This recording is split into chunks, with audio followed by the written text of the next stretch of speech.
ating pong paksa ay may kinalaman po sa the omniscience of God. Amen? Ang Diyos po natin ang nakakaalam ng lahat ng mga bagay. Amen?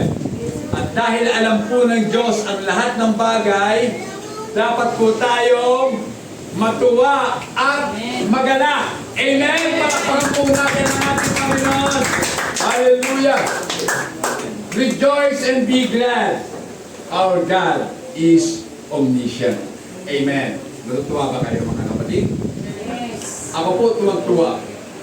Kasi wala eh. Wala pong bagay na hindi alam ng Diyos. Alam niya kung kailan ako ipinanganak. Alam niya rin kung kailan ako mamamatay. Alam niya kung lahat ng bagay na may kinalaman sa akin. At ganoon din sa inyo mga kapatid. Kaya dapat po tayo matuwa. May Diyos na nakakaalam ng lahat ng bagay. Amen? Mukhang hindi Mukhang, alam ko ang hindi matutuwa dito yung mga gumagawa ng kasalanan. Siyempre, alam nila eh. O, di ba? Ba't ako matutuwa, Pastor? Alam mo na, tao lang. Bakit nga ba lagi natin ginagawa sangkalan yung pagiging tao natin? Hindi nyo ba alam na ang pagiging tao ang pinakamataas na uri sa lahat ng nilalang ng Diyos? Tao. Kaya hindi lang ang tao. Higit pa po tayo sa mga napakalalaking mga hayop. Amen? So mga kapatid, dapat talaga tayong mag-rejoice. Amen? Kaya kanina po, ang ganda-ganda po ng mga inawit ng ating pong mga awit. Amen? Mula po dun sa praise and worship hanggang doon po sa solemn, mga kapatid. Talagang, ayaw ko lang, kapag hindi tayo hinipo, may problema po tayo. Amen?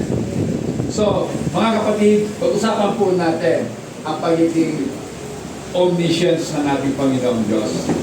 Wow. Okay. Siguro naman nakikita nyo yan. Yung pinaka-background po natin, mga equation, mga kapatid. Nalala ko tuloy yung dati, nanonood po ako ng mga pelikula, napanood ko yung The Beautiful Mind. Si Russell Crowe, ang bida doon. So meron po siyang meron po siyang tinatawag na pagkabaliw. Amen. Kasi siya ano ba yung sakit ng baliw? Nakalimutan ko talaga. Yan, schizophrenia. Yan. So ito po si Russell Crowe, schizophrenic mga kapatid.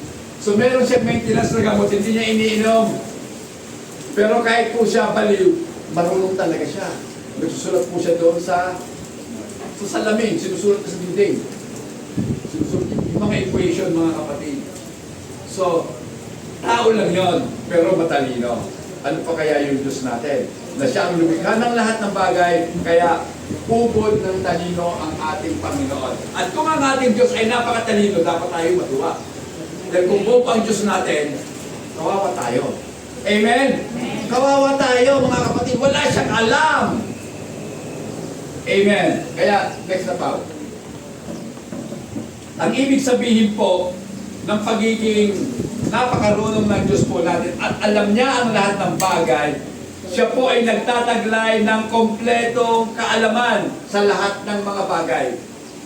So pag sinabing kompleto, walang kulang. Amen? Kahit po yung pinakamaliliit na atom, alam ng Diyos ang composition. Amen? So alam niya lahat. Maging yung po mga pangyayari, yung mga laman ng isip natin, yung intention ng puso po natin, maging ang ating kaunawaan. Mga kapatid, alam ng Diyos. Amen. Paano nga ngayon makakapaglihim sa Diyos? Hindi mo man sinasabi, alam na agad ng Diyos ang nasa sa isip mo. Alam niya kung ano ang nararamdaman mo, mga kapatid. Amen. Kaya nga po, makikita po natin dito, dahil nga po sa karunungang taglay ng ating Panginoon, tayo na nakipag-isa sa Kanya ay dapat pong maging masaya at tayo dapat magalak dahil sa Diyos po natin. At nais po ng Diyos na i-convey sa atin o ipabatid sa ating lahat, mga kapatid, na walang bagay na nalilihim sa Kanya. Alam niyang lahat. Amen. Kahit yung pangangatwiran natin, alam ng Diyos yun, mga kapatid. Next power. Omniscience is one of God's immutable attributes. Ang pagiging alam ng lahat ng Diyos ay isa lamang ito sa mga hindi nagbabagong katangian ng ating Panginoong Diyos. It is an inherent part of His character and being. So pag sinabing inherent, mga kapatid, likas na sa ating Panginoon ang pagiging maalam. Amen. Alam niya ang lahat. Kaya nga po, ang salitang omniscient ay pwede po nating i-define na having infinite awareness, understanding, and insight. Pag sinabi kong awareness, ang Diyos po natin may kamalayan sa lahat ng bagay. Alam niya. Amen? Then, nauunawaan niya ang lahat. Amen. Kaya minsan, nababatid at nakaalam ng lahat ng bagay, hindi ba dapat ang maging tugon po natin sa Diyos? Dapat meron tayong kapayapaan. Kakaibang kapayapaan. Dahil alam mo mapayapa ka, matutulog. Amen. Dahil alam mo, ang Diyos mo, alam ang lahat ng bagay. Yung paghilit mo, diba? Yung pagtagilid mo at paglaway mo, alam ng Diyos yun. Amen. Diba? Kung paano mo siniko yung asawa mo sa kalibutan mong matulog, alam ng Diyos yan, mga kapatid. So walang bagay na hindi nalalaman ng Diyos. At dahil alam ng Diyos ang lahat, meron tayong seguridad sa Kanya. Amen? So secure po tayo sa Diyos. Then, dahil secure ka, mamumuhay ka na matiwasay. Full of comfort, mga kapatid. Sa bawat aspeto ng iyong buhay. Amen. Diba? Ang buhay po kasi natin, napakalawak. Kumbaga, ang lawak po sa law ng aspeto ng ating buhay. May physical, may spiritual, may emotional, may relational. Dami, mga kapatid. So, sa lahat ng aspeto niya ng buhay, ito ang mararanasan mo. Kapag alam mo na ang Diyos nakakaalam ng lahat ng bagay, meron kang peace, meron kang security, meron kang comfort. Amen.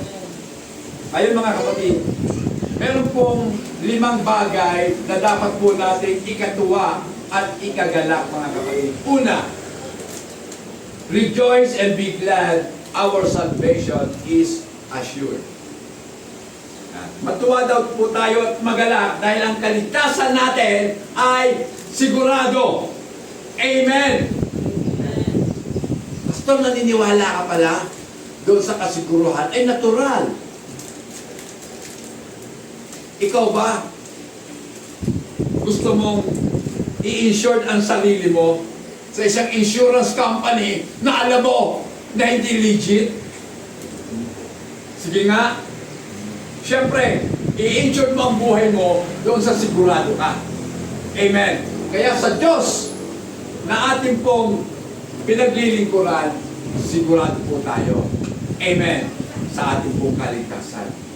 Amen. Dahil kung hindi ako sigurado sa kaligtasan ko, matagal na akong umalis. Eh bakit ako maglilingkod sa Diyos na hindi mo pala binibigyan ng kasiguruhan ang aking kaligtasan? Na hindi po totoo na depende sa iyo yan. Ha? Depende sa iyo. Ang ibang nangangaral, yung po lagi ang bukang bibig, depende sa tao yan. Kung ayaw niyo ng kaligtasan, totoo yun, depende. Pero kahit na gusto mo ng kaligtasan, kung ayaw ng Diyos, wala kang magagawa. Ang tanong, pinili ka ba? Kung pinili ka ng Diyos, then, ligtas ka. Amen? Dahil kahit anong mangyari, dahil pinili ka, gagawa at gagawa ng paraan ng Diyos para maligtas ka. Naniniwala po ako. Kahit nag-backslide ka pa, nang napakatagal. Pero dahil anak ka niya, pinili ka niya, babalik ka sa huling panahon ng buhay mo. Babalik ka sa Diyos. Amen? Ako po, first time ko po mag-pray sa isang tao, namatay pa. Kasi matagal nung nag-backslide yung Christian yon. Pero nung siya'y mamamatay na, nagpatawag siya ng pastor. Eh, walang pastor. Ikaw na lang, brother Rick. Di punta naman ako. Pinag-pray ko, maya-maya, bumawag na patay. Sabi ko, wala namatay. So, narinig ko talaga parang yung suminok lang, yun na ang huling hinga niya. Bumitaw na. Kaya nakita ko mga kapatid, pero tama nga yung mga sinasabi ng mga mangangaral na ang huling nawawala sa tao bago siya mamatay, pakinig. Narinig yung sinasabi ko sa kanya na manumbalik ka sa Panginoon. Kilala po siya. Anak ka ng Diyos. Sabi na, tumatango na lang siya. Hindi na nakakapagsalita eh. Tapos sabi ko, bumalik ka kapatid. Mahal ka ng Panginoon. Pagtango ng gano'n. Kunting ano lang, kunting pang salita ako, humagot na talaga, sabi ko, patay. Nag-iyakan yung mga kamag-anak, sabi ko, eto na. So first time ko mag-pray sa may sakit, namatay pa. Pero masaya po ako dahil, alam ko, tinanggap niya ang Panginoon muli sa buhay niya. Kasi anak na siya ng Diyos eh. Baptized na siya. Kaya lang, nag-backslide. Lumayo sa Panginoon. Pero nung alam niya na mamamatay siya, pinatawag ng pastor para saysayin ang kabutihan ng Diyos sa buhay niya. Kaya mga kapatid, dapat po tayo magalang. So pakibasa po, Hebrews 4:13. Sige po. Walang nilalang na makapagtatago sa Diyos. Ang lahat ay hayag at lantan sa kanyang pagiging at sa kanya tayo magsusulit ng ating mga salita. Diba? Walang nilalang o walang creation ang Diyos. Walang tao na hindi nalalaman ang Diyos. Dahil sa paningin po ng Diyos lahat tayo hubad sa kanyang mga paningin. Amen? At sa kanya tayo magbibigay sulit. Amen. Nakita niyo, yan po yung katotohanan mga kapatid. Na ang buhay po natin sa lupang ito ay meron po talagang pagsusulit na gagawin tayo. Diba? Lahat po tayo nag-aaral para makapasa ka. Kinakailangan maipasa mo ang mga examination, ang mga pagsusulit na ibinibigay ng mga guro. Ganon din po sa Diyos. Amen. May pagsusulit. So lahat, mga kapatid, hahantong doon. Amen. Kaya nga po, sinasabi po dito na dahil nga po dyan, ang katotohanan na tayo po ay mga taong makasalanan. Pero tinanggap po tayo ng ating Panginoon.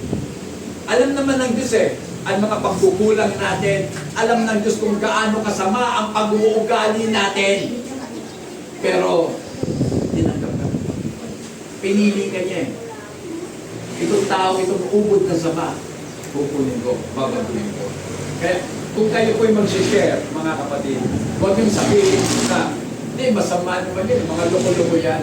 Yun nga ang hinahanap ng Diyos, yung mga masasama, yung mga loko-loko. Hindi naghahanap ang Diyos ng matitino.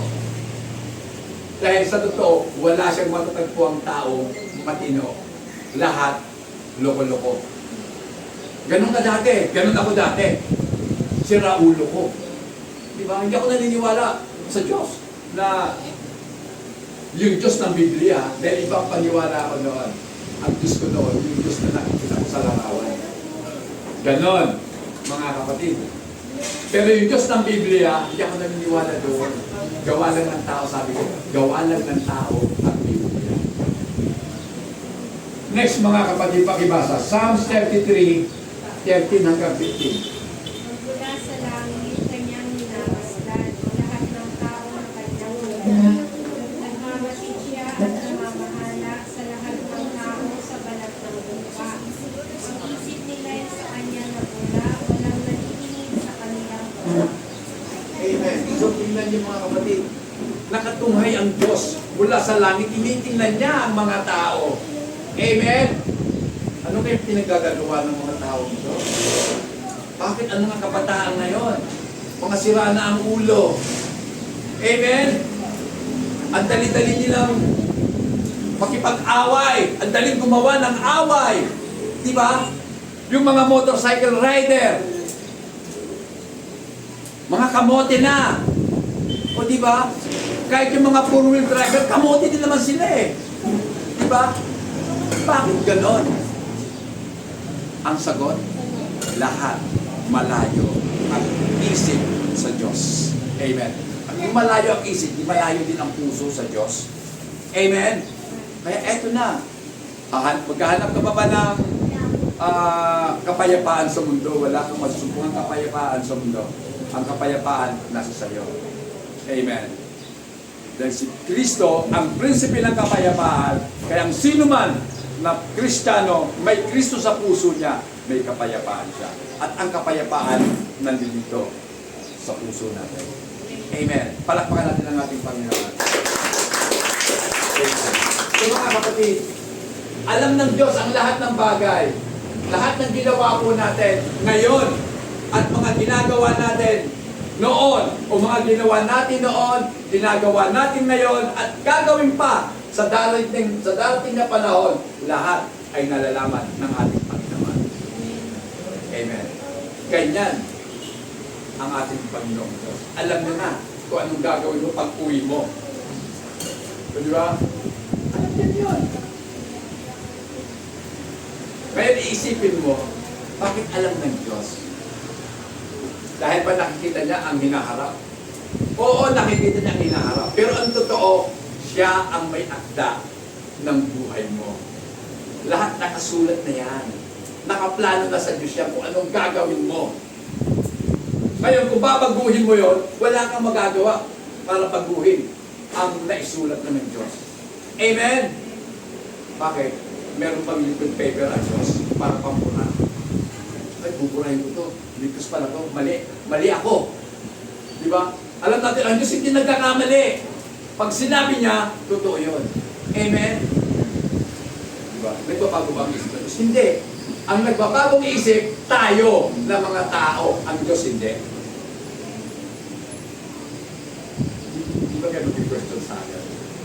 Pastor, bakit ang Nineveh hindi ginunaw? Di ba? Sabi ng Diyos, gugunawin ko ang Nineveh. Alam niyo ba kung bakit hindi ginunaw ng Diyos? Nagbago ang tao eh. Amen?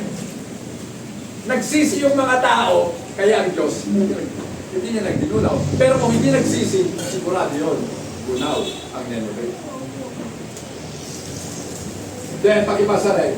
Psalms 139, verse 104. Ako iyong sinisiyasat, pati mo ang aking buhay. Ang lahat kong hihil, Yahweh, ay tiyak mong nalalaman. Ang lahat ng gawain ko sa iyo ay hindi. Kahit ikaw ay manalo, pati mo ang aking isip.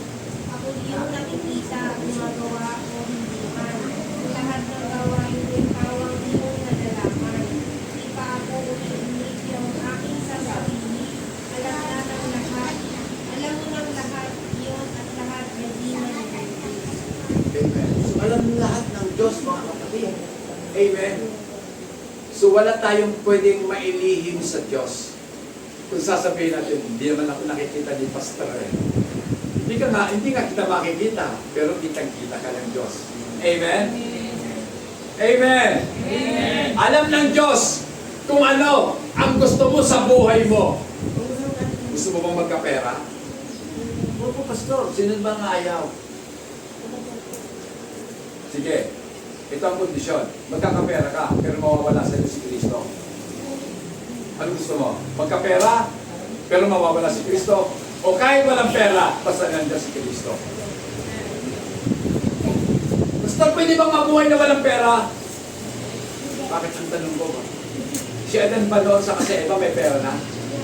Bakit sila nabuhay? Sila Noah, may pera ba? Wala! Pero nabuhay sila. Yung pera, invention lang ng tao yon. Amen. Pero, ang dinitiyak ko sa inyo, hindi tayo mabubuhay kung wala ang Panginoon. Amen. Amen. Bakit yung bata nabuhay? Yung bagong panganak nabuhay. Bakit naghahanap buhay naman siya? Hindi. Sino naghahanap buhay sa kanya? Magulang niya. Diba? So ang magulang po natin nasa langit. Ang ating ama nasa langit. So siya ang magsusuporta sa lahat ng ating mga pangangailangan. Kaya dapat po tayo maganda, mga kapatid. Amen? So, next part. We do not enter into contract with God. Wala po tayong kontrata pinirmahan sa Diyos with stipulation for cancellation of contract if madiscover po ng Diyos na meron kang mga bagay na inilihim sa Kanya. Diba? Kaya nga, yung halimbawa sinasabi nila, pag nagkasala ka sa Diyos, mawawala ang kaligtasan mo. Ano to? May cancellation? Total, nagkamali ka, tanggal ka na sa listahan. Hindi ka na ng Diyos eh. Diba? Yung pang anak mo, pag nagkasala, anong ginagawa mo? Pinapalayas mo ba? Hindi. Ano ginagawa mo? Dinidisiplina mo. Amen? Didisiplinahin ka ng Diyos. Amen? Masasaktan ka. Dahil mahal ka ng Diyos, sasaktan ka niya para matuto ka. Amen? So may disiplina. Pero yung pagiging anak, yung pagiging ligtas, hindi mawawala. Yung mga ginawa mo, ano bang uri yung ginawa mo? Papel lang ba yun? Oo, maliligtas ka pero masusunog yung lahat ng ginawa mo. Dayami ba? Sunog. Pero kung dito, habang sinisilaban, lalong kumikinang. Amen. So mga kapatid, hanggang ngayon pinagdidipatihan niya ng mga ngaral. Kung ang kaligtasan ba nawawala o hindi. Pero para sa akin, hindi nawawala. Amen. Hindi mawawala ang katotohanan na kung anak ka ng Diyos, anak ka. Kung tinawag ka ng Diyos, dapat mananatili ka. At kung ikaw ay nawala, ibig sabihin niyan, hindi ka talaga anak ng Diyos. Amen. Hindi ka talaga anak. Pakiramdam mo lang, anak ka. Anak ka ng... Diba? Hindi ka talaga anak ng Diyos. Kapag nawala ka. Amen. Kaya nga, nakakatakot. At yung po sinasabi ng Panginoon, o sinasabi po sa Bible, na kahindik-hindik ang mahulog sa kamay ng Diyos. Dati po ang pangunawa ko noon, ito, nahulog ka mula sa kamay ng Diyos. Para pag tumalong ka, hindi pa na. Yung kasabihan na kahindik-hindik ang mahulog sa kamay ng Diyos, pag ikay pinarusahan ng Diyos, nakakatakot yun. Pag anak ka ng Diyos, parusahan ka ng tatay mo, natakot ka na. Pero tiyak yun, magtatanda ka. Amen. Magtatanda ka at hindi ka na kailanman gagawa. Kumbaga, talagang, mananatili ka na sa piling ng tatay mo. At kahit nagkakasala tayo, dapat pa rin tayong,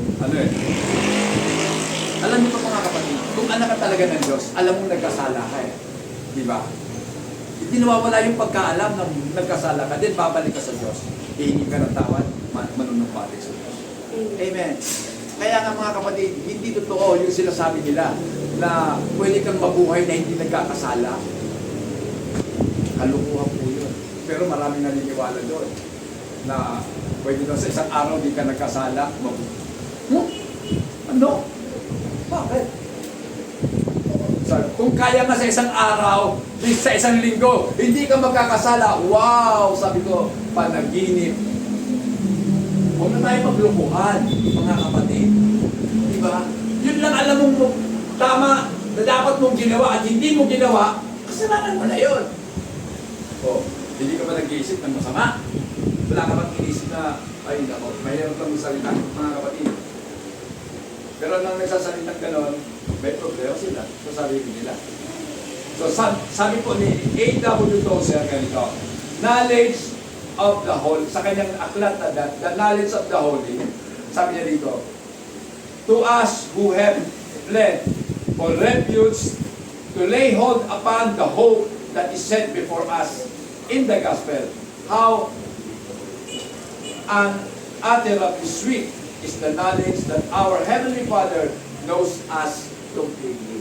Napakasarap daw malaman na ang ating amang nasa langit, kilala tayong kompleto. Buo ang pagkakilala sa akin.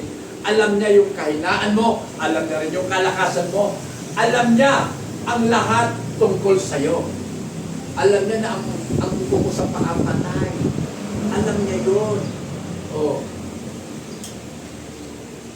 So wala tayong wala tayong maililihim sa Diyos po natin. Kaya nga sabi ko dito, no talebearer can inform on us No enemy can make us an accusation stick. So, kahit na po si Satanas, hindi po tayo pwedeng akusahan ng mga bagay na alam naman ng Diyos. Hindi na kinakailangan pang ulit-ulitin. Dahil ang katotohanan, sabi nga po, nung mamamatay na daw po si Martin Luther, nakahiga na siya, nagpakita sa kanya ang Panginoon at si Satanas. Si Satanas may dalang mahabang listahan. Sabi, "Oy Martin, eto lahat ang mga kasalanan mo." Tinignan doon ni Martin dito. Ang haba. O, pari yun ha. Si Martin Luther. Sabi niya, ang haba. Tapos, sabi niya, Satan, medyo may nakalimutan ka sa bandang huli. Dapat nilagay mo doon. Lahat na yan, binayaran ng Panginoon. Amen! Lahat ng mahabang listahan ng kasalanan, bayad ng ating Panginoon. Amen! So ano bang ikakatakot mo? Ba't binayaran na ni Kristo ang kasalanan mo? Amen! Para maligtas ka, manatili ka kay Kristo. Amen! Malapag po natin sa ating patuloy. Amen. No forgotten skeleton can come tumbling out of some hidden closet to abash us. So, minsan kasi, may mga nagawa tayong kamalian dati na kapag ipinahayag ngayon, mapapahiya tayong lahat. Yan po ang ibig sabihin ng abash, mapapahiya tayo. Diba? So, wala tayong tinatawag na hidden closet kung saan nakatago yung mga skeleton natin, yung mga ginawa nating mali. Hayag lahat sa Diyos yun at inihingi na natin ang tawad sa ating Panginoon. Amen. Kaya nga po mga kapatid, at dahil po dito, number 2, rejoice and be glad. Our needs are met. Dapat kang matuwa at magala sapagkat lahat ng pangangailangan mo, tinugon ng ating Panginoon. Amen. Di ba? Ang sarap doon. Wala kang pangangailangan na hindi kayang tugunin ng ating Panginoon. Kaya ibigay, mga kapatid. Because God is omniscient, He has perfect knowledge of what we need for any given day.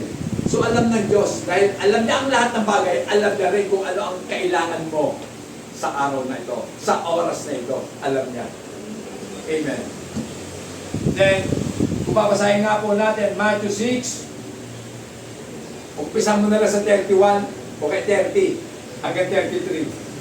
Mahaba kasi Pinapakita ng Diyos ang damo sa parang buhay ngayon at kinabukasan ay ginagagawin sa kalan, kayo pa kaya ay liit ng iyong pananampalataya sa Kanya. Pero huwag kayong mag-alala na baka kayo ay pagusig sa pagkain, inumin o damit. Hindi ba't ang mga hindi lang ang nababanala patungkol sa mga bagay na ito? Alam na ng inyong Ama na nasa langit na kailangan ninyo ang lahat ng ito. Ngunit higit sa lahat, ay bigyang halaga ninyo ang kaharian ng Diyos at ang pamumuhay ng ayon sa Kanyang kalooban. Amen. At ibibigay niya sa inyo ang lahat ng mga bagay. Diba na? Napakaliwanag. At ibibigay niya sa inyo ang lahat ng mga bagay na kinahuhumalingan at mga hintin. Amen. Diba? Sabi nga ng Panginoon, huwag kayong mag-isip, huwag kayong mamroblema sa inyong kakainin, sa inyong iinumin, sa inyong darating, mga kapatid. Diba?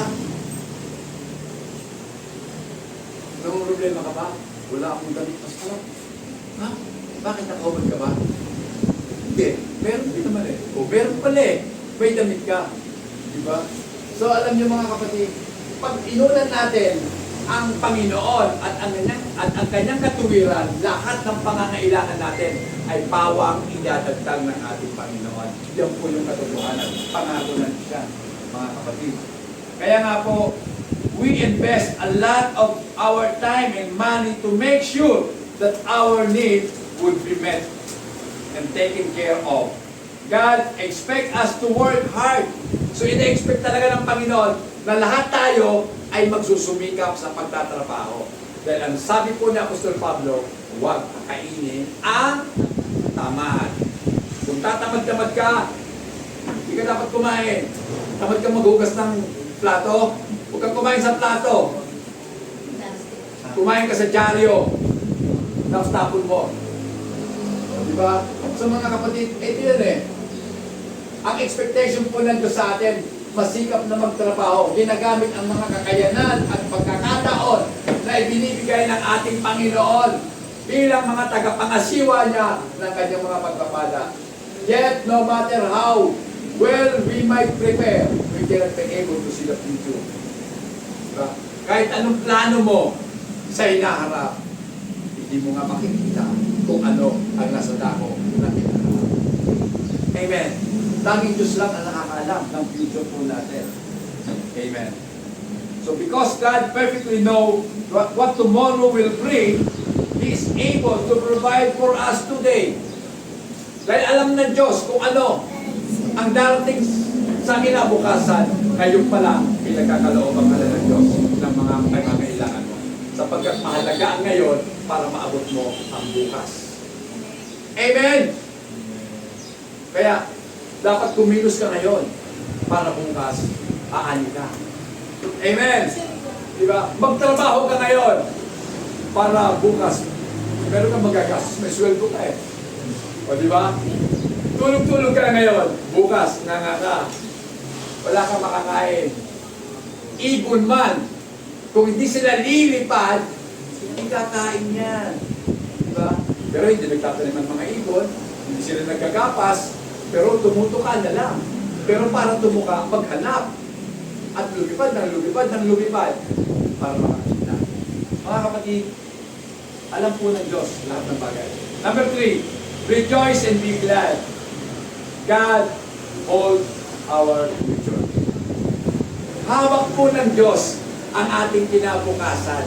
Siya po ang may tangan yan. Kaya dapat kang matuwa at magalak. Dahil ang Diyos mo ang siya may hawak ng bukas mo.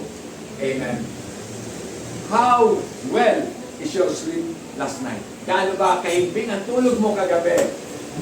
Yung asawa ko hindi nakatulog kagabi. Wala, kaya hindi siya sleep well. Kailangan na lang sleep well. Wala pang matulog na tablets, mga kapatid. So, the omniscience of God allows us to lay our head down in our pillow and rest in the fact that nothing can happen that He is not fully cognizant. Walang bagay na hindi nalalaman ng Diyos na pwedeng mangyari sa'yo. Kahit natutulog ka, kaya meron ka dapat kapayapaan na natutulog eh. Diba? Yung iba, bakit hindi makatulog? Nag-iisip ka eh. Dapat, kaya nga, patutulog ka na eh. Matulog ka.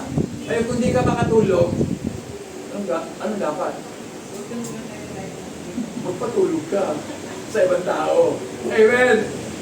Porque hindi ka nakatulog, mag-gising kayo. Alam ko yung lola ko dati. Yung lola ko po kasi may sakit yun eh. Na yung may tawag niya sa amin sa dito, pulisaw. Yung hindi nakakatulog. Pagka, bigyan naman mangyari yun. Pero pag hindi nakakatulog yun, alas 12 pa lang ng hating gabi, ginigising na ako. Talaga si lola. Gising na kayo! Pambila na. Hindi rin siya nakatulog, hindi talaga nagpatulog. Lalo ng tatay ko, laging sinisirmonan ng lola ko. Kasi biyanan niya yun. Talaga hindi magkasundo, talaga ang maluga at ang biyanan. O, kaya sabi ng tatay ko, naman yung sima. Lagi na lang ako ang nakikita. Sa lubong ganun pala, kung may biyanan. Kaya salamat sa Diyos, pareho kami, wala na mga biyanan. Diba, wala na kami magkikasamahan. So mga kapatid, ito yun. We can peacefully trust that He holds our future. Kaya meron po tayong kapayapaan na magtitiwala sa Panginoon na Siya may hawak ng ating pong future. Amen. Ngayon mga kapatid, pakibasa nga po, Matthew 10:29 hanggang 30. Anong sabi? Matthew 10:29-30. Diba di pinabili sa halaga ng isang salapitan so ang dalawang maya? Ngayong may kahit isa sa kanila hindi nahulog sa lupa kung hindi kalooban ng iyong Ama. At kayo, maging ang buong bilang niyang lahat. May tinuro sa atin kanina ni Sister Kaya. Yung bilang ng buhok natin, alam. Pero kinuha niya yun sa Luke. Ako naman sa Matthew, mga kapatid. So makikita po natin dito na dapat po talaga natin pagtiwalaan ng Diyos. Kaya maging yung future po natin, ibigay natin sa Diyos. Kasi nga, kahit buhok natin, alam ng Diyos ang bilang. Alam niya sa pagsuklay mo, sa pagligo mo, kung ilan ang nalagas sa buhok mo. Alam ng Diyos yun. So kung alam lahat ng Diyos, ang pinakamaliliit sa detalye ng buhay mo, mas lalo na. Yung pinakamalalaking detalye ng buhay mo, alam ng Diyos. Amen? Then, pakibasa rin po, Psalms 139:16.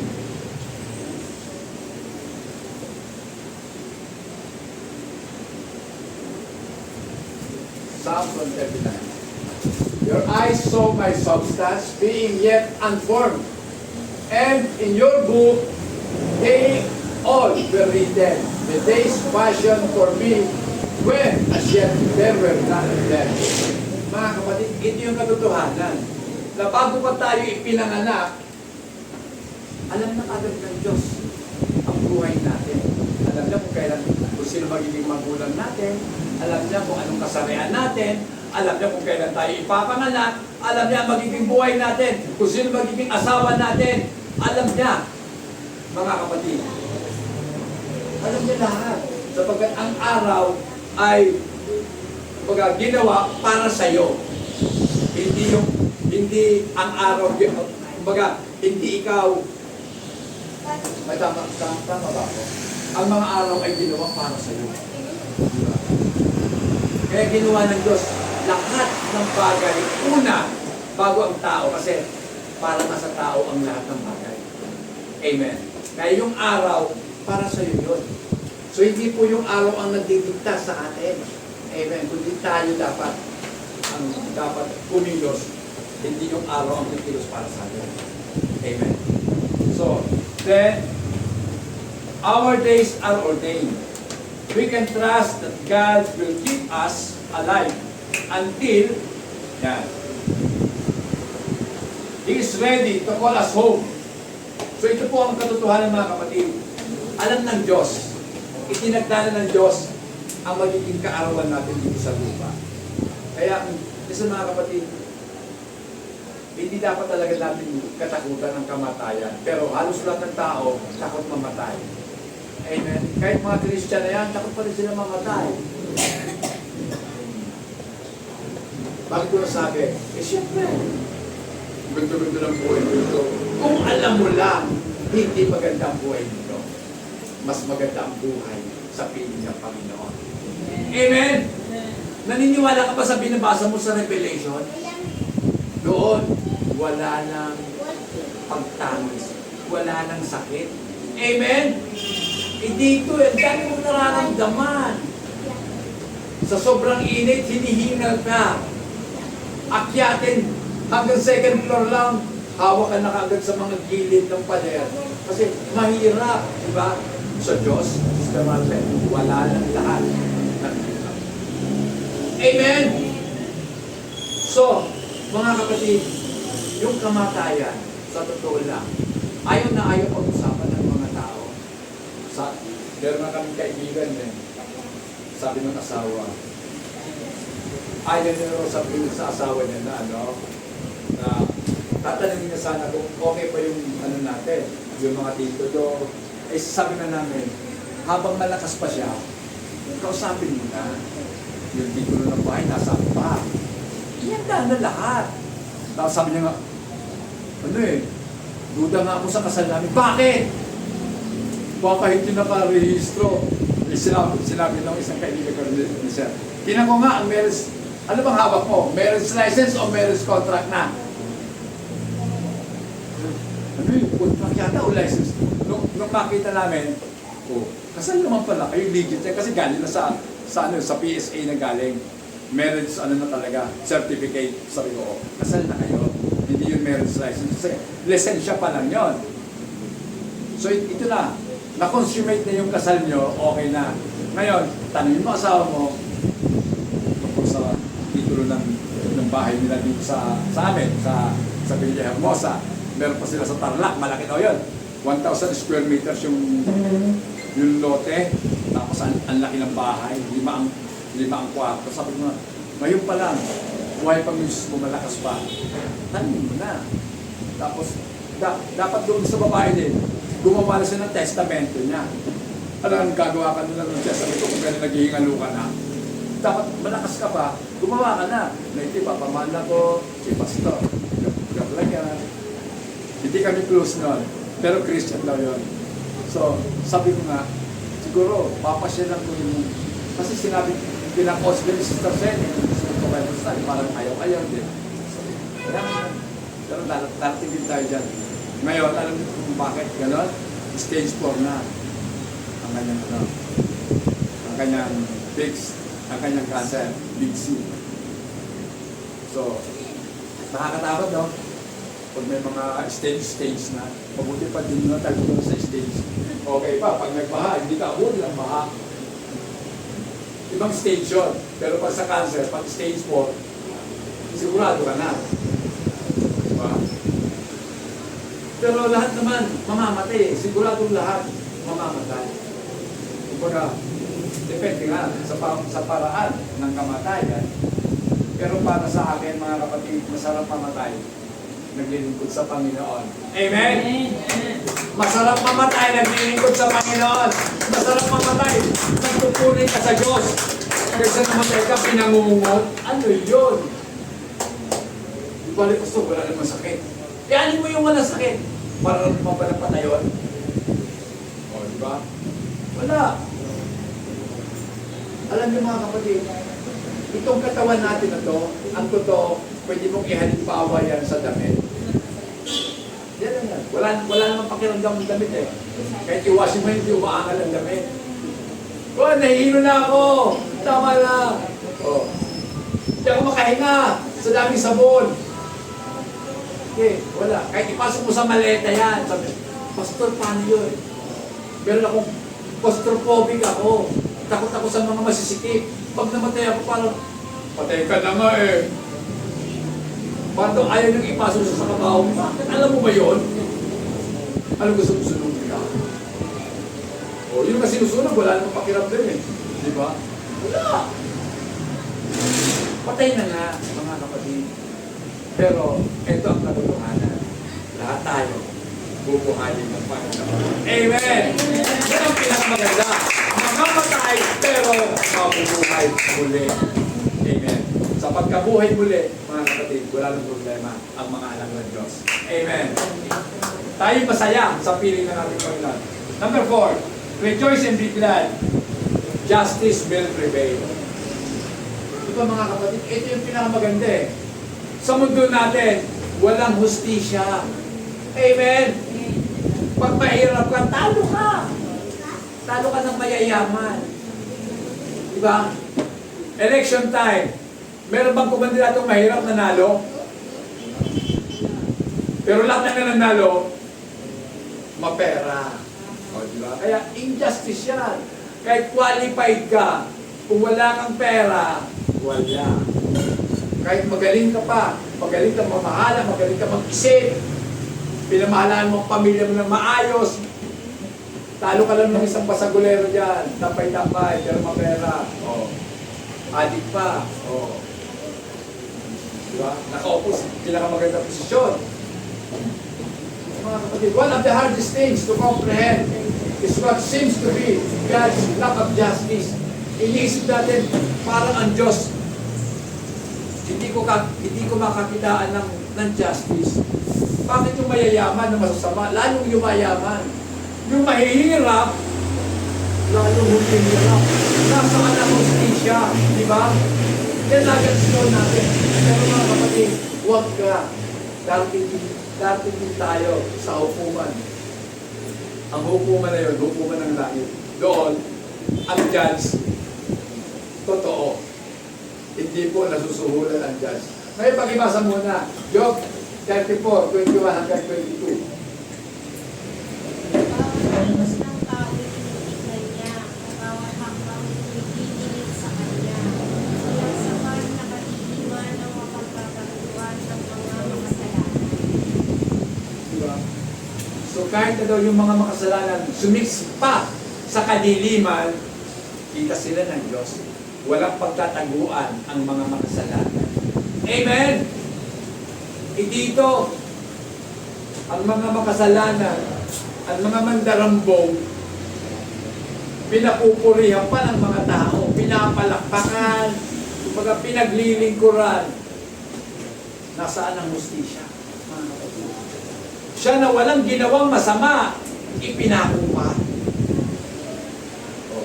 Pero mga kapatid, mag-alak tayo sapagkat sa Diyos, ang hustisya, mangingibabaw. Amen? Pakibasa mo, 1 Corinthians 4:5. Ano sabi? Kaya huwag kayong pumatol nang wala pa sa panahon. Okay. Dahil kayo pagdating ng Panginoon. Siya ang maglalagkan ng mga bagay na ngayon natatago sa kadiliman at maghahayag sa mga lihim na hangarin ng bawat isa. Sa panahon iyon, ang bawat isa ay bibigyan ng Diyos ng angkop na karangal. Amen. So, huwag daw tayo bumatol hanggat hindi pa panahon. Amen. Ay, ang tanong ko ganito, mga kapatid. Para to saan yan? Talatang yan. Kasi lagi ko naririnig yan. Sinasabi ng iba, huwag kang humatol. Pero, teka lang, mali. Kasi, tayo humahatol lagi sa sarili natin. Lahat po ng ginagawa natin, kinakailangan natin pagpasyahan. Di ba? Yung palang pagbangon mo, hahatol ka lang sa sarili mo, babangon na ba ako? Hindi. Di ba? Marami akong gagawin. Maglalaba ba ako? Mamamalansya? Magluluto muna? O ano? So, sa dami-dami ng pagpipilian, kinakailangan mong pumatol. Di ba? Magpapasya ka. Ngayon, itong pasyang ito, iba ang sinasabi nito, ibang kahulugan yan. Na hindi natin pwedeng hatulan ang tao, hindi siya ligtas. Di ba? Kasi, Diyos lang talaga ang pwedeng humatol patungkol sa kaligtasan ng tao. Pero, para masabi mo yung tao yun ay mabuti o masama, paano yun? Hindi ka hahatol. Kahit alam mong masama ang ginagawa niya, hindi. Masamang humatol. Ayoko. Ano? Sige nga po, ano ba sa palagay ninyo? Anong masasabi ninyo? Meron dalawang tao, okay? Dalawang politiko na lang. Total, mag-eleksyon naman eh. Yung isa sinungaling. Yung isa nagsasabi ng totoo. Bawal humatol. Bahala na lang silang dalawa. Kung tinanong ka, sino sa kanila ang nagsasabi ng totoo? Bahala ka. Ayoko humatol. O, di ba? Parang ganon. Yung ginawa mong ang sarili mong walang alam sa buhay. Alam mo kung ano ang mabuti at alam mo kung anong masama. So, pumatol ka sa kanila kung sino. Pero yung tungkol sa kaligtasan nila, bahala ang Diyos ko. Amen. Ganun lang kasimple mga kapatid. Kaya wag lagi natin sasabihin, huwag kang humatol ka, masama yan. Ha? Ang sabi, humatol ka kung anong uri din ng hatol ang gusto mong ihatol sa iyo. So, gamitin mong panukan yung katotohanan para pag hinatulang ka nila, hahatulang ka rin ayon sa katotohanan. Amen. Yun ang dapat. Hindi yung hahatol ka kasi nungaling ka ang gagamitin mong patayan, tusok ka tayo. Hindi ang hahatulang ka ng Diyos ayon din sa batayan na ginamit mo. So yun po yung aral doon, mga kapatid. Kaya pwede kang humatol, basta gamitin mong batayan, katotohanan. Dahil pag hinatulang ka rin nila, babatayan din nila yung katotohanan. Next part. God not only knows what a man does, He knows what he thinks in his heart and mind. Alam ng Diyos kung anong iniisip natin sa isip at sa puso natin. God's omniscience means that we are held accountable for our actions, our motives, and our attitudes. Diba? Hatunan tayo na gusto meron tayo mga attitude. Amen. Ano bang attitude meron tayo? Pag hindi napansin na kasi manod, pero si Pastor, kaya ba yan? Huh? Baka, ano lang, kaya iniisip lang siguro si Pastor, hindi ka napansin. Pasensya na, kapatid. Diba? So, attitude yun. Then, ano ba yung motibo natin? Bakit ba tayo sumamba ngayon? Ano ba yung nasa puso natin? Ano bang motives mo ngayon? Bakit ka sumamba? Kasi, miss ko na eh. Gusto kong Gusto kong maging masaya. Wrong motives. Gusto mo lang palang maging masaya, kaya ka sasamba. Gusto mo lang maging makita mga kapatid mo, kaya ka sumamba. Maling motibo. Ang tamang motibo, gusto mong purihin ang Diyos. Amen. Gusto kong sambahin ang ating Panginoon. Amen. Next pa, last na. Okay. Rejoice and be glad. All our questions have answered. Dapat kang magsaya at matuwa sapagkat lahat ng katanungan mo may sagot ang ating Panginoon. Amen! Walang tanong na walang sagot. Ano na, Kuya Kim? Diba? Sabi, nung nabubuhay pa si Ernie Baron, ano sabi? Itanong niyo kay Ernie Baron. Ay, kay Suriano pa rin. Hindi, kay Ernie Baron din yun, diba? Pero kay ano? Kay Kuya Kim. Ang dami mong alam, Kuya Kim. Pero ang Diyos, lahat alam. Si Kuya Kim, madami lang alam. Pero ang Panginoon, lahat alam. Amen. Our question have answers. There are mysteries about God in Scripture that appears to be contradictory. And we all have experienced answers to prayer that challenge our understanding of His nature. So may mga pagkakataon, mga kapatid, na minsan may tugon ng Panginoon sa panalangin natin. Pero nag-challenge yung ating naunawaan pa. Pinipin ng Diyos. Diba? Yung kahilingan ko. Alam niyo ang sagot kung bakit ibinigay? Sapagkat kumiling ka ayon sa kalooban ng Diyos na ibigay para sa iyo. Pero kapag tayo pa'y humihingi ng mga bagay na ayaw ng Diyos ibigay, mangyari talaga walang tugon ang ating Panginoon. Sabihin mo, wala yata ang Diyos, hindi narinig yung dalangin mo. Amen. So mga kapatid, ang totoo, the omniscience of God is deep and abiding well of knowledge. Parang balon daw ng kaalaman ang pagiging alam ng lahat ng ating Panginoon. So, pag sinabing balon ng kaalaman, habang sumasalo ka, lagi kang may makukuha. Habang nagtatanong ka sa Panginoon, laging may sagot ang ating Panginoon. So, hindi po natutuyo ang balon. Magsasawa ka na lang sa pagsalok sa balon. Amen? Diba? Pero, para po sa atin, sa mga katulad natin mga nagsasalisi, walang kasawaan sa ating pong pagtatanong sa ating Panginoon. Amen? Lord, totoo po ba na ang mundo ay malapit na? Sasabihin ng Panginoon sa iyo, basahin mo anak, Mateo 24, ano ba mga palatandaan? So, di ba? Makikita mo na doon sa Mateo 24, yung mga tanda na malapit na ang panahon ng pagbabalik ng ating Panginoon. So, pakibasa nga po, Psalms 147 verse 5. Malapit na po tayo matapos. Psalms 147, 5. Yahweh na ating Diyos ay dakila at malakas, at kanyang karunungan hindi masusukat.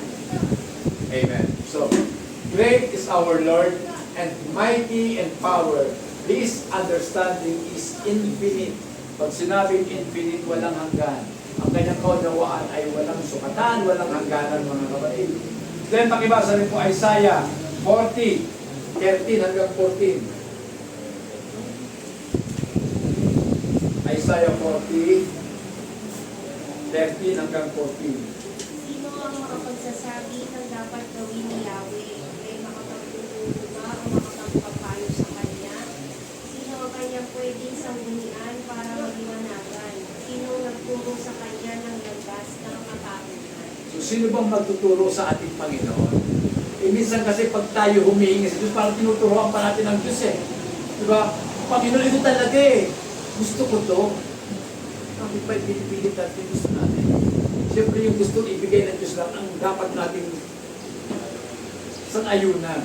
Amen? Tanggapin natin ng maluwag sa ating puso at isipan. Amen. So maliwanag yan, mga kapatid. Sino bang pwedeng tagapayo ng Panginoon? Wala. Kasi siya ang tagapayo natin. Amen. May counselor natin si Jesus Christ, di ba?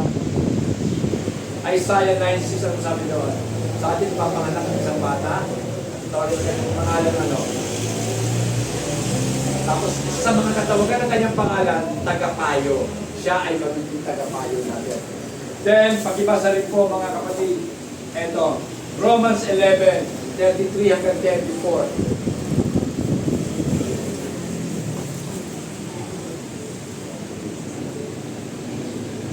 Yung mga napakasagana ng kayamanan ng Diyos, di matarong ang kanyang karunungan at kaalaman. Sino ang makapagpapaliwanag ng kanyang mga kapasyahan? Sino ang makauunawa ng kanyang mga pamamaraan gaya ng nasusulat? Sino ang nakaalam sa pag-iisip ng Panginoon?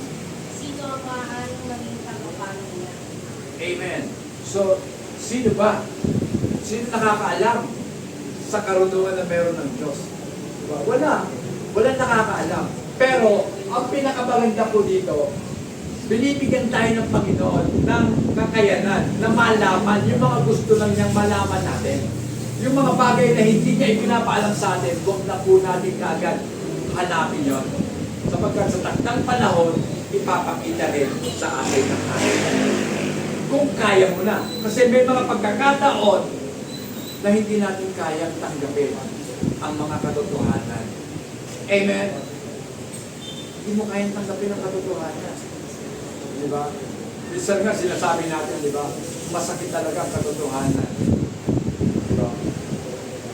Nakayanan mo nga, pero naranasan mo, ang sobrang sakit dahil katotohanan, tanggap mo yun, katotohanan, pero masakit, Lord.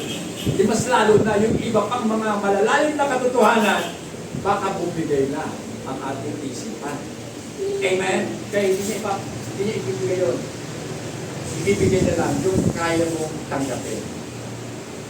Amen. Ngayon, mga kapatid, God's way are higher than our ways. Ang paraan po ng Diyos ay mas mataas kaysa sa ating paraan. Ang kanyang kaisipan ay mas mataas kaysa sa ating mga kaisipan. Yan. Isaiah 55 verse 9, ano sabi? Sige po, malapit na tayo matapos. Isaiah 55:9.